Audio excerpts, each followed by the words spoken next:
Well, you have endowment at T. And because the endowment at T is expressed in some physical unit, and this symbol called money is expressed in some other units, there will be a price between the two, because it depends how many units of the symbol are around. So there will be a price at T, and this has to be less or equal to the consumption at T that the young carries out, plus the amount of money it receives. Okay? So you see, money becomes saving.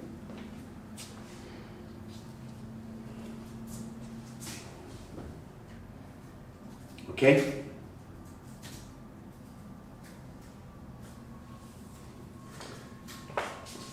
The old people, when old, you will have MT plus 1, which is equal to MT because you just carry over, and that's equal to this.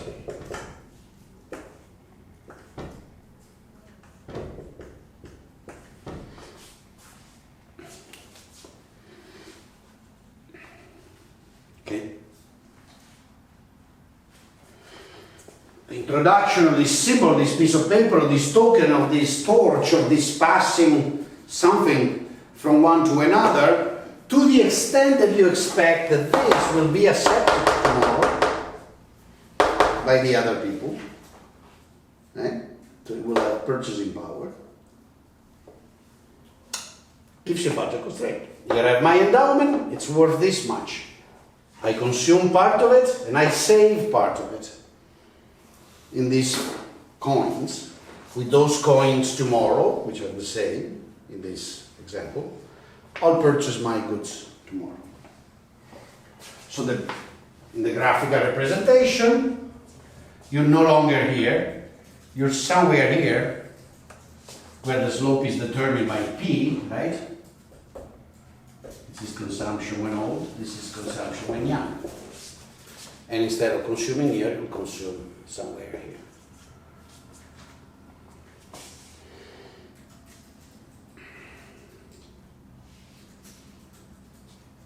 Fairly simple, no?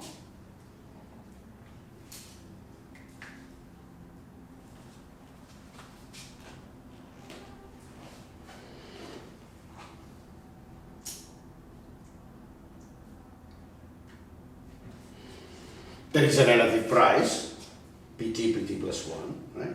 It's obvious that if the number of tokens available is constant, and if the endowment is constant in the sense that everybody has the same endowment when young, then there is an equilibrium in which the real relative price is 1, right? PT plus 1 are always the same. It's always the same ratio. Now you can start working out examples. You don't have the time to go through all the literature, right? One can start thinking about this and start thinking about a bunch of examples. And so what if money supply changes? By the way, and we'll discuss it also next week, this kind of framework, together with the money and utility function framework, is one of the frameworks that we most use in doing theoretical economics. And it's, as you notice, a framework in which money is injected automatically in the hands of the consumers. It's an helicopter model, right?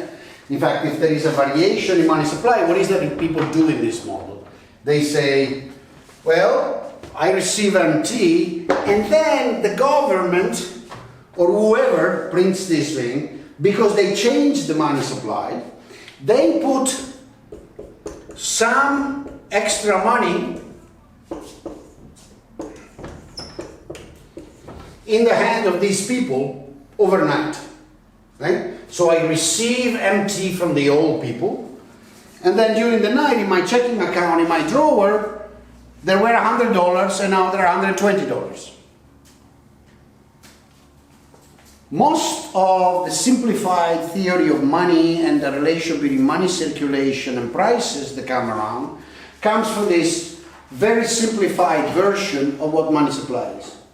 Now notice that this is unfortunately a source of major mistakes, as we will see, and confusion. Because money supply has not been working like this for a long time. Right? We may debate if it worked like that right after World War II or before.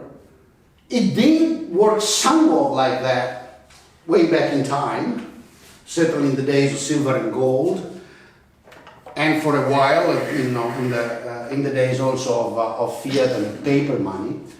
But to the extent that the issuance of money at a certain point has been progressively undertaken by central banks, and central banks conduct the issuance of money by open market operation with banks, commercial bank, and only with a limited number of banks, by changing their portfolio on a market basis in trading reserves, not money, reserves, monetary base, for assets of a variety of maturities. This model just doesn't work. And what the last 20 or 30 years I think have taught is that this model works terribly bad as a description of reality, and it should therefore not be used. I have a very strong position on this. I think anybody that uses this kind of analogy, helicopter money, and so on, to try to understand monetary policy is definitely misleading and misled. Don't use it. It's just wrong. Okay. All right, but you can try to play like that. So you can see easily that there are inflationary equilibria and so on. Right? There is a whole literature about this, very big, about multiplicity of equilibria, the stationary equilibria, equilibrium in which money disappears, so on. And there is a whole philosophy that people have built around this about money as a bubble, right? That depending on what people asymptotically believe will be the value of money, you go to either one equilibrium, the stationary one, the good one, or the other. That is the whole thing. I believe it's fine, but it's a fairly, it's as good as metaphysics, okay? To understand what's going on, it's as good as metaphysics.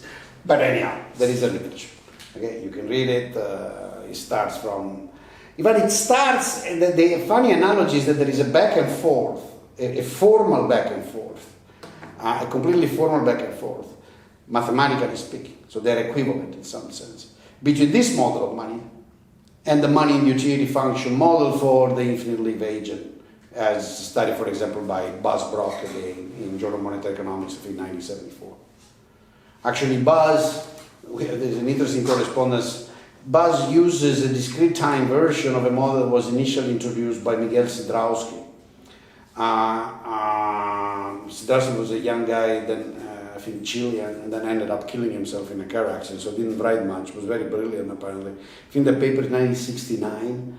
And Sidrowski's model was initially set up in a way to show money neutrality and super neutrality of money in a growth model. So it was a model with growth and TFP in which there was money in the utility function, and it was fairly trivial to show that money was neutral. That is, you could increase or decrease the quantity of money at any rate you wanted. That didn't change the balanced growth path and the long-run behavior of the economy, which is, given the setup of the model, fairly intuitive. People keep citing those results as if they have any relevance for the world we live. I think those results were just interesting and very valuable exercise to try to understand the models that were being developed at that time. After all, 1969 is only 20, 30 years, which is very little, after people started using systematically formal mathematical arguments to capture economic intuition. And you're playing around with different models, different specification of your intuition, your assumptions. And you don't really know the implication of this or that model. So what you do, you just work it out, which is exactly what you want to do. Right? You want to try to understand the artificial worlds that you build, whether it's separability in utility function with the consumption utility of money, or maybe not, in which there is TFP or maybe not, in which money grows exogenously or is constant. You want to see what does that imply, right? What is the implication of that? So it's proper. You write down the model, you work out the model, you see where it goes. From there, going to the conclusion, Sidrowski has shown that money is super neutral, meaning it doesn't affect anything. in the real world. 2, in the world, monetary policy does not affect anything. Oh my God, that's terrible. You don't want to do that. Yeah, but lots of people do that, for good or for bad. There are people that do, fewer and fewer do it in the positive, to say, oh, because of super neutrality in such and such a model, then whatever a central bank does is irrelevant. Few people do that, but some do, okay? And then there's a lot of pseudo-critics that says, oh, you don't understand reality because you claim such and such a thing. Neither is true, right? They're just models, and then it's up to you which model you use to understand what's going on, right? So there is a literature in any case that starts from Sidrowski, uses money utility function.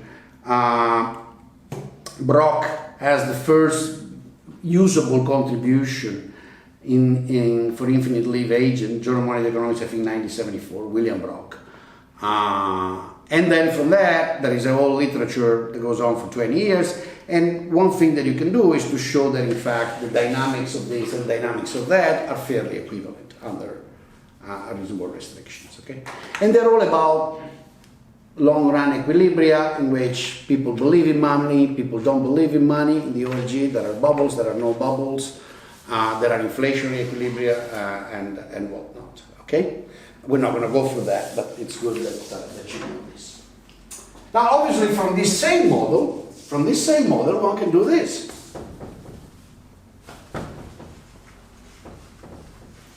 One can say, okay, that's my situation. I have the endowment here, okay, and I have to consume now, but I would like to consume also tomorrow, and I have nothing.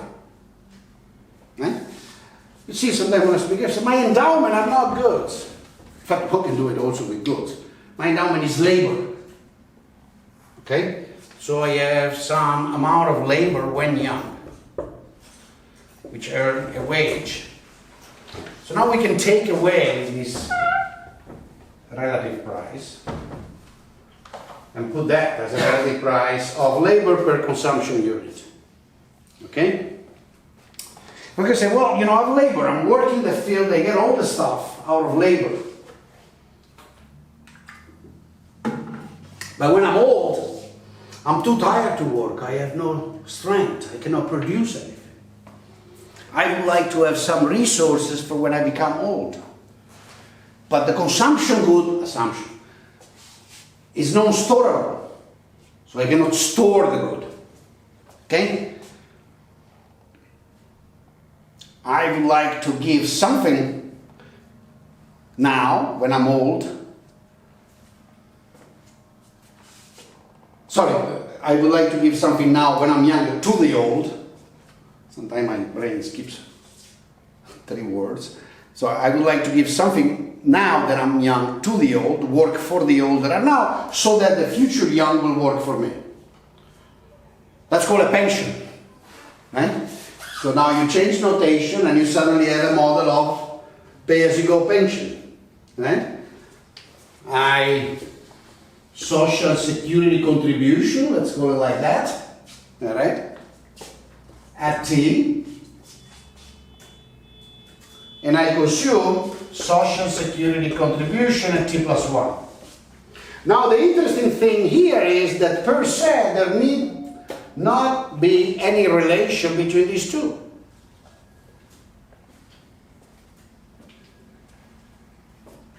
Right? Because now think of a world where labor and its productivity change over time. Right? Then the amount of output I get here may be completely different from the amount of output I get here. So now we need a rule for intertemporal trade-off, right? You see what I mean? In particular, it's very interesting. What if the amount I give here in the form of social security contribution does not impact at all on the income of the old? Sorry, on the income of the young people next period. Which is actually the case with standard pay-as-you-go plans. Right? People very often build this analogy between pay-as-you-go plans. Do you know what pay-as-you-go is? Pay-as-you-go is the typical system you have, for example, in Italy. You pay as you go, right? So you just pay your social security contribution out of your current income. They essentially take that piece of output and give it to the old guy. All right? Then there is a formal promise that says, but it's a formal promise, which in fact is regularly violated, that says, depending on how much you have donated during your life, you will receive XYZ when old. But materially, what you donate has nothing to do with what's available next period. There is a complete misleading presentation of this, which is unfortunate in everybody's mind. Right? And you can see it from looking at here, right? Because instead of writing those equations, I would just perturb the model and write a model in which, instead of having only labor, there is also capital. Right? So there is apart from that, right, there is a production function.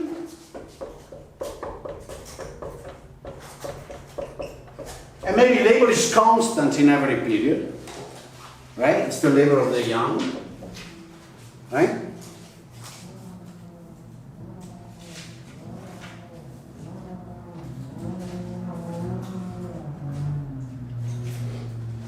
But the output is split in three parts: consumption of the young, consumption, of the old, and saving of the young. And so now the resource constraint is consumption of the young plus saving of the young, okay, equal to the wage the young receive times their labor supply, which is fixed. Right? And consumption of the old,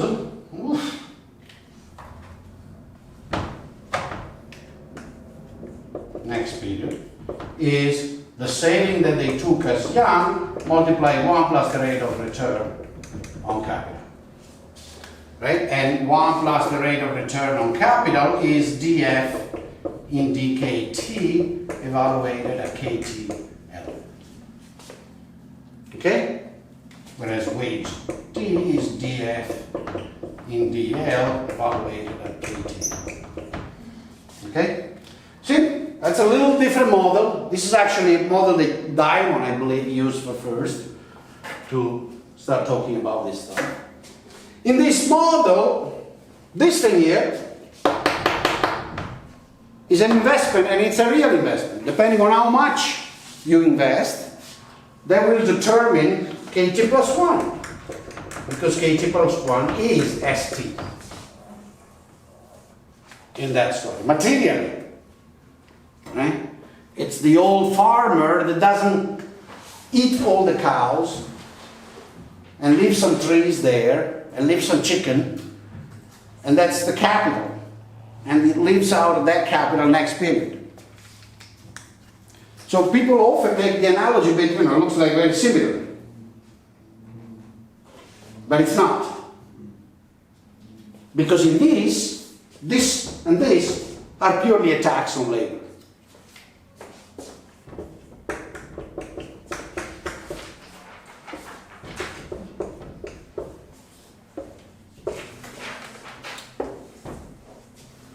Okay? And that depends on this and that. Depends on how much you tax, what the wage rate is, which depends on capital investment, TFP, labor supply, and how much labor is there, which depends on labor supply and demographic factors.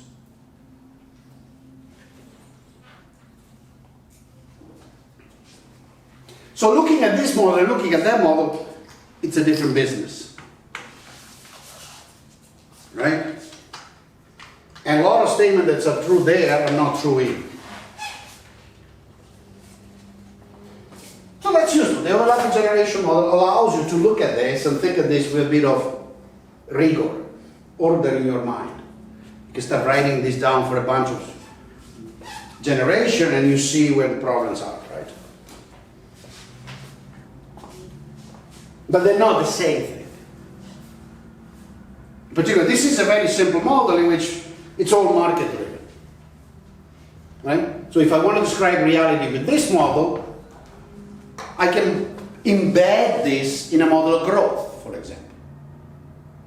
Right? So my production function could be like one of those we have studied. Could be a CS, and by accumulating capital, income could become bigger and bigger. Right? So I can tell here a growth story in an overlapping generation context. Here I tell a public policy story. Very different. By the way, let's focus on this, which is simpler and close to what we have already done. In particular, imagine we have that model, okay? So it's overlapping generation. And notice what's important there. Let's see